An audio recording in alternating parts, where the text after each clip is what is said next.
Udah, ayo ya. Bismillahirrahmanirrahim. Assalamualaikum warahmatullahi wabarakatuh.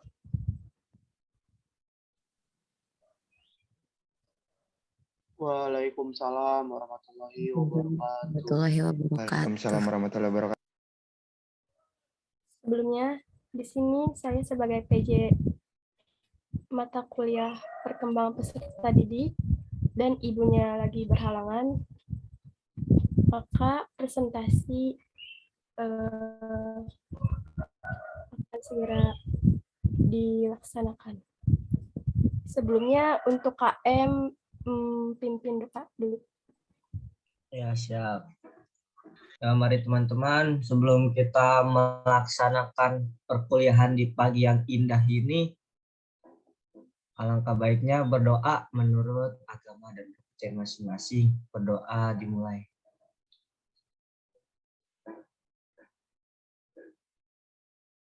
Berdoa selesai. Ucapkan salam. Assalamualaikum warahmatullahi wabarakatuh. Untuk kelompok 5, silakan untuk dipaparkan materinya. Sudah, Kang. Siap.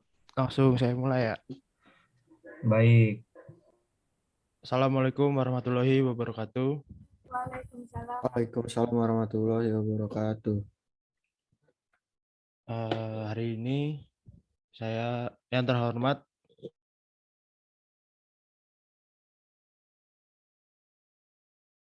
kepada teman-teman dan yang terhormat kepada Dr. Hajah Ine Rahayu PM PD.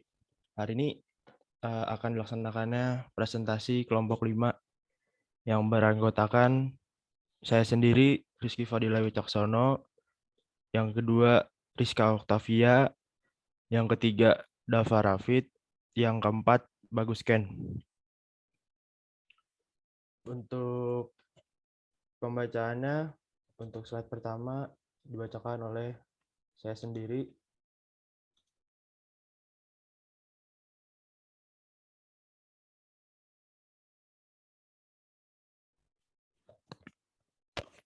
Masa kanak-kanak awal sampai akhir. Masa kanak-kanak adalah sekelompok anak dalam proses pertumbuhan dan perkembangan yang unik. Anak dimiliki pola pertumbuhan dan perkembangan atau koordinasi motorik halus dan kasar, berpikir, kreatif, bahasa, dan kemampuan komunikasi, termasuk pertumbuhan intelektual, emosional, dan spiritual, sesuai dengan pertumbuhan dan perkembangannya. Slide selanjutnya akan dibacakan oleh saya lagi, yaitu tahap-tahap perkembangan anak usia dini. Yang pertama, lahir sampai umur 3 tahun ditandai dengan kepekaan sensorik yang dimiliki anak. Kepekaan sensorik ialah seperti cara memegang pensil, cara memegang sendok sudah mulai bisa atau sudah mulai paham. Yang kedua, 1 sampai 3 tahun memiliki kepekaan bahasa. Kepekaan bahasa adalah sehingga tepat untuk mengembangkan bahasanya, seperti kayak sudah mulai bisa berbicara, bisa memahami pembicaraannya. Yang ketiga, 2 sampai 4 tahun gerakan otot dapat dikoordinasi dengan baik, menyadari urutan waktu seperti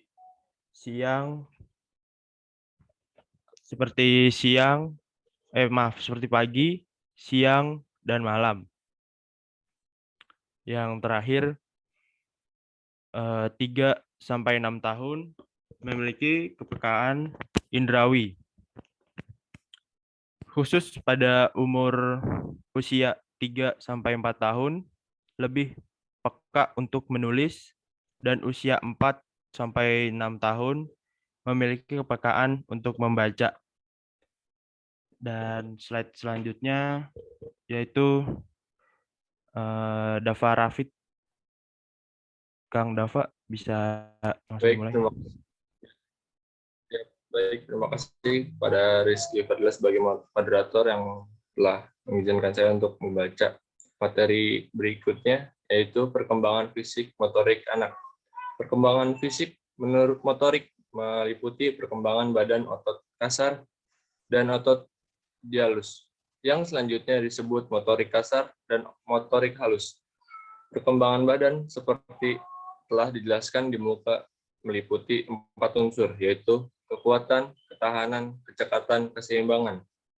Otot ini berfungsi untuk melakukan gerakan dasar tubuh yang terkoordinasi oleh otak, seperti berjalan, berlari, melompati, menendang, melempar, memukul, mendorong, dan menarik. Oleh karena itu, gerakan tersebut dikenal sebagai istilah gerakan dasar. Perkembangan motorik halus meliputi perkembangan otot halus dan fungsinya. Otot ini berfungsi untuk melakukan gerakan-gerakan bagian-bagian tubuh yang lebih spesifik, seperti menulis, melipat, merangkai, memancing baju, mengikat tali sepatu, dan menggunting. Itu, Kang.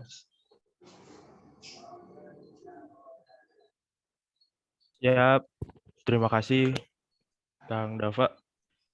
Untuk slide selanjutnya akan dibacakan oleh Bagus Ken. Bagus Ken. Ya, terima kasih kepada moderator. Selanjutnya itu ada perkembangan kognitif pada masa kecil. Perkembangan kognitif anak melibatkan proses belajar yang progresif seperti perhatian, memori atau ingatan, dan logika berpikir. Terus ada perkembangan keterampilan penting agar si kecil bisa memproses informasi, belajar mengevaluasi, menganalisis, mengingat, membandingkan, dan memahami hubungan sebab akibat.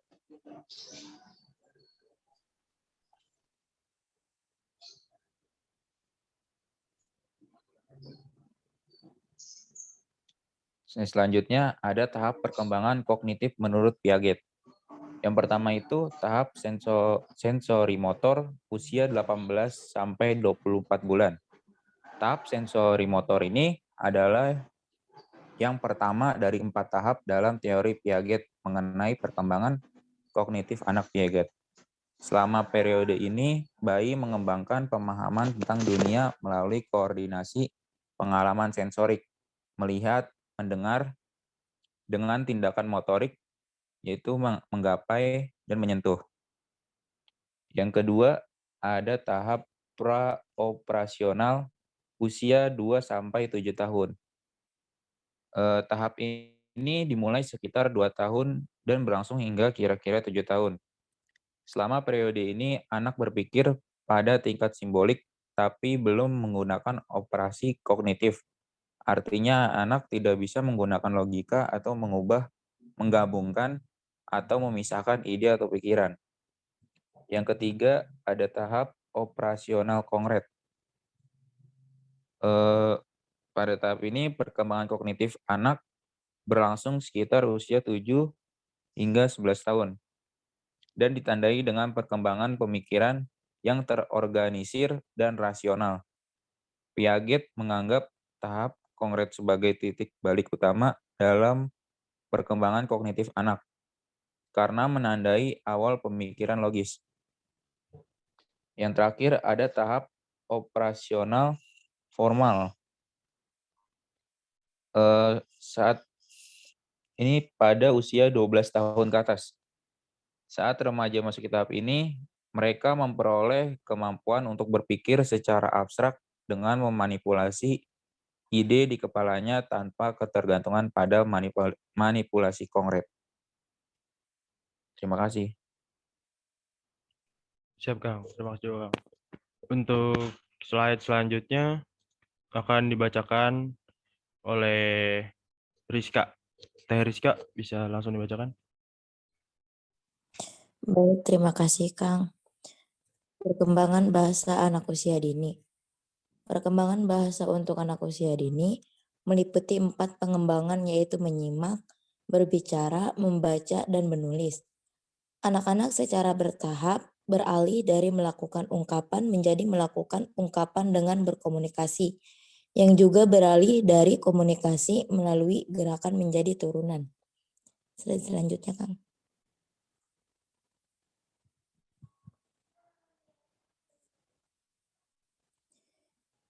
Di sini ada tahap-tahap bahasa anak usia dini. Yang pertama, tahap pralinguistik. Tahap ini berlangsung pada fase bayi. Pada tahap ini, bayi belajar mengendalikan suara yang dapat ia hasilkan dan merangkai suara-suara ini bersama-sama dalam permainan vokal. Dan yang kedua ada tahap holoplastik. Tahap holoplastik, tahap ini adalah sudah memulai mengungkap suatu kata. Ucapan-ucapan satu kata pada periode ini disebut nolofase atau holofrastik karena anak-anak menyatakan makna keseluruhan frase atau kalimat dalam suatu kata yang diucapkannya itu. Yang ketiga ada tahap kata omong kosong. Tahap ini biasanya pada permulaan pertengahan kedua tahun pertama, anak-anak menghasilkan suatu kata yang dapat dikenal, tetapi seolah-olah mengatur ucapan-ucapan sesuai dengan pola suku kata. Dan yang terakhir ada pengembangan tata bahasa. Pada tahapan ini mulai mengembangkan tata bahasa. Panjang kalimat mulai bertambah, ucapan-ucapan yang dihasilkan semakin kompleks dan mulai menggunakan kata jamak. Terima kasih, Kang. Baik, untuk slide selanjutnya akan dibacakan oleh Dava Rafid. Kang Dava, bisa langsung dibacakan. Oke. Selanjutnya, perkembangan moral pada anak usia dini. Pendidikan moral pada anak usia dini merupakan salah satu upaya yang dilaksanakan untuk memberikan kesadaran tentang moral pada anak sejak dini. Anak akan mampu melaksanakan moral yang ada jika diberikan pendidikan moral yang dilaksanakan dengan optimal oleh orang tua dan lembaga pendidikan di luar rumah.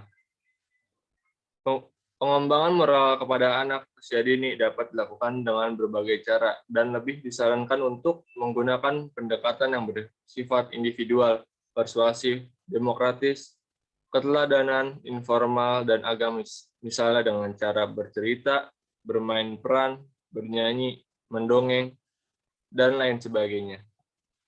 Terima kasih.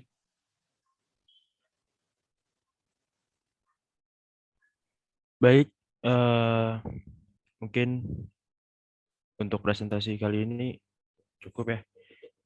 Teh, ada sesi tanya jawab? Ada seperti biasa 2 sesi ya. Oh, 2 sesi. Ya udah, silahkan yang ingin bertanya boleh langsung.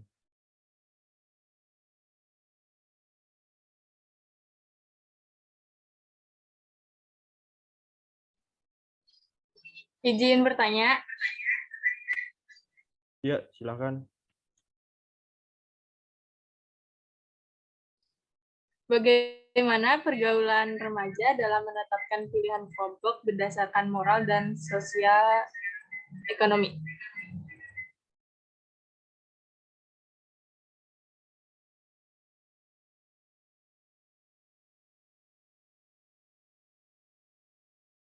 Sebentar ya, disanggah dulu.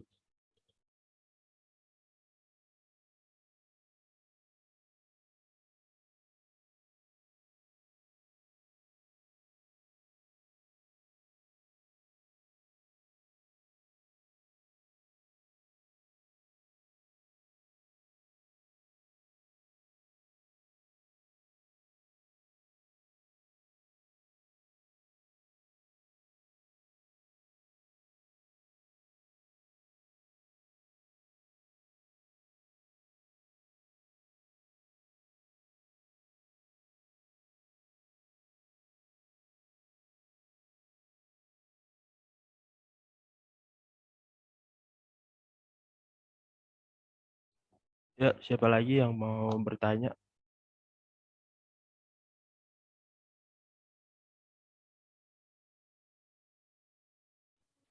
Izin bertanya. Ya, silakan. Bagaimana karakteristik perkembangan anak usia dini?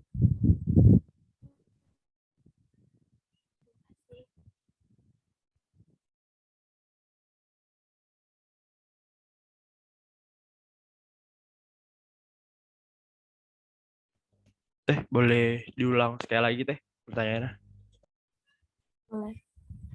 Bagaimana karakteristik perkembangan anak usia dini?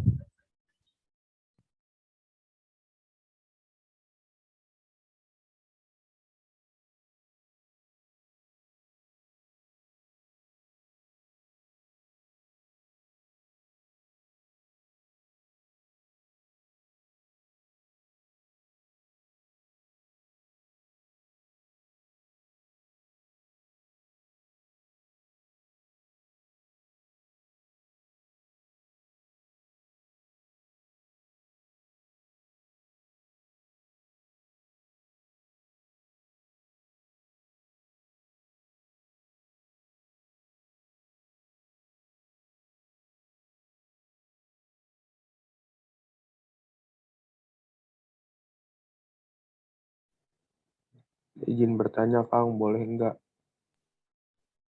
Boleh, Kang. Di sini kan ada perkembangan bahasa anak usia dini.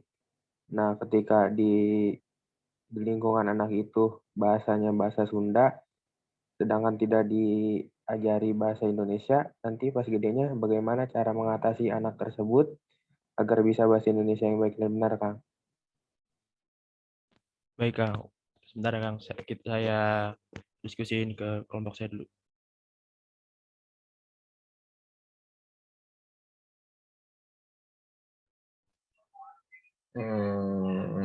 Ya. Usia dini merupakan masa perkembangan dan pertumbuhan yang sangat membutuhkan perkembangan masa selanjutnya. Secara umum, anak usia dini memiliki karakteristik seperti unik, egosentris, aktif, dan energik. Rasa ingin yang kuat dan antusias terhadap banyak hal, eksploratif, dan berjiwa petualang, spontan dan senang dan kaya akan fantasi. Masih mudah frustasi, masih kurang mempertimbangkan dalam melakukan sesuatu. Daya perhatian pendek, bergairah untuk belajar dan banyak belajar dari pengalaman dan semakin menunjukkan minat terhadap teman. Sebagai contoh, anak usia dini yang baru bersekolah di PAUD, TK, atau sekolah-sekolah berpendidikan usia dini. Mereka akan menunjukkan sikap yang mudah merupakan sesuatu hal yang baru terjadi.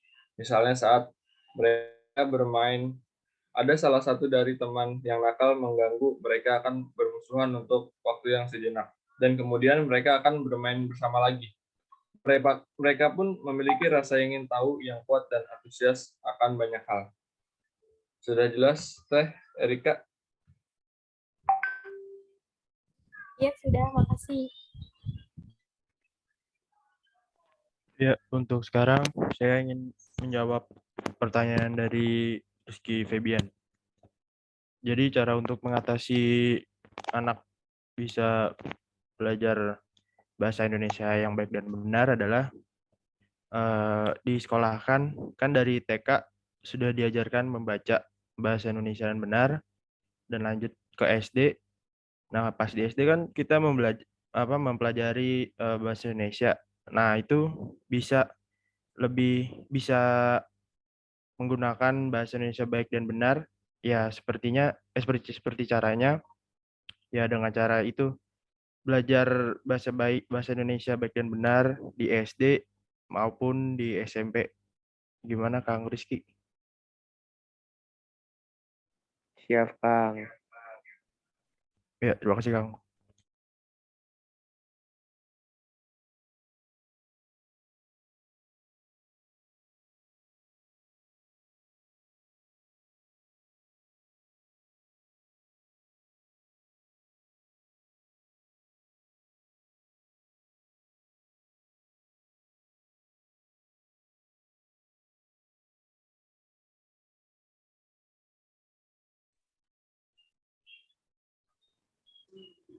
Oke, di sini saya akan menjawab pertanyaan dari Ica ya. Jadi Ya. pergaulan remaja itu banyak diwujudkan dalam bentuk kelompok, baik kelompok kecil maupun kelompok besar. Dalam menetapkan pilihan kelompok yang diikuti didasari oleh berbagai pertimbangan, seperti moral, sosial ekonomi, minat, dan kesamaan bakat. Baik di dalam kelompok kecil maupun kelompok besar, masalah yang umum dihadapi remaja dan paling rumit adalah faktor penyesuaian diri. Di dalam kelompok besar akan terjadi persaingan yang berat, masing-masing remaja bersaing untuk tampil menonjol. Oleh karena itu, sering terjadi perpecahan dalam kelompok tersebut yang disebabkan oleh menonjolnya kepentingan pribadi setiap orang. Gimana, Cak? Oke, mantap. Kasih. Oke, sama-sama. Ini berarti lanjut ke sesi 2 apa gimana?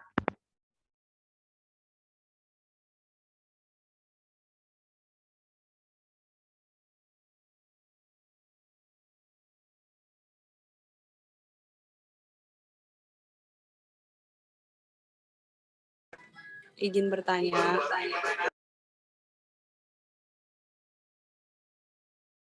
Ya, boleh.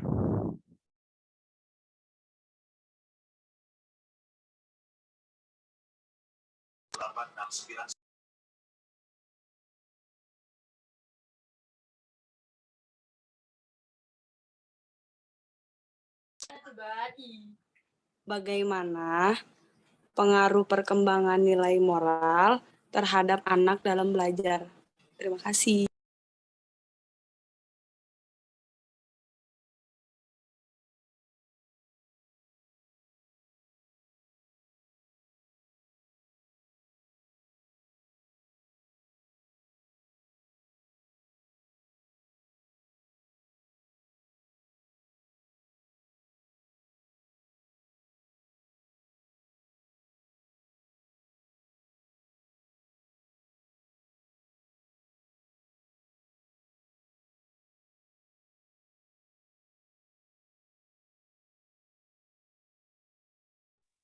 Izin masuk, Kang. Izin bertanya. Ya, boleh, Kang.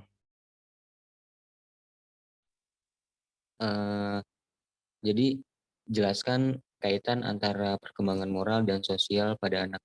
Terima kasih.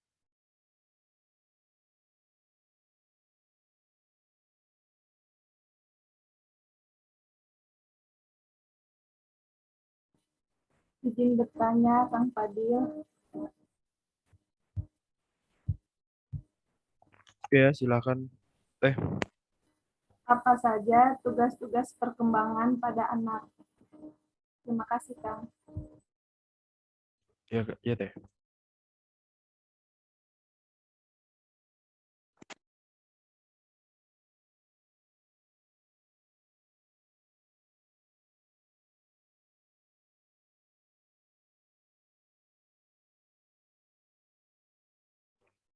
Kang Rian, maaf, Kang. Bisa diulang lagi pertanyaannya?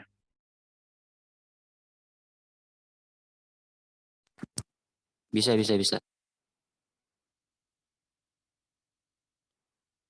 Jadi, jelaskan kaitan antara perkembangan moral dan sosial pada anak usia dini. Jelas? Jelas, Kang. Oke, baik.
Di sini saya akan menjawab pertanyaan dari Teh Adel. Apa saja tugas-tugas perkembangan pada anak, di antaranya belajar berjalan, belajar mengendalikan gerakan badan, mempelajari peran yang sesuai dengan jenis kelaminnya, memperoleh stabilitas fisiologis, membantu konsep-konsep sederhana tentang kenyataan sosial dan fisik, dan yang terakhir belajar makan makanan padat. Cukup jelas, Teh Adel. Ya, Rizka, terima kasih.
Baik, saya akan menjawab pertanyaan dari Kang Rian.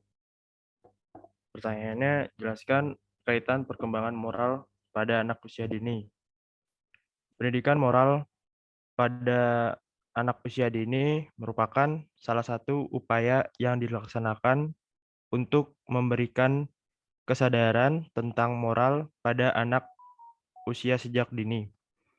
Anak akan mampu melaksanakan moral yang ada jika diberikan pendidikan moral yang dilaksanakan dengan optimal oleh orang tua dan lembaga pendidikan di luar rumah. Gimana Kang Rian, apakah sudah jelas? Baik, Kang, sudah cukup jelas. Terima kasih. Siap, Kang. Sama-sama.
Baik, di sini saya akan menjawab pertanyaan dari Teh Sera. Bagaimana pengaruh nilai moral pada perkembangan anak? Penanaman nilai moral yang digunakan cerita, bermain, karya wisata, bernyanyi, outbound, pembiasaan, teladan, syair, dan diskusi. Cukup jelas, Teh Sera? Oke, jelas. Maaf, bentar dulu. Itu yang Muhammad Fauzan, maaf ya, apa jawabannya enggak jelas.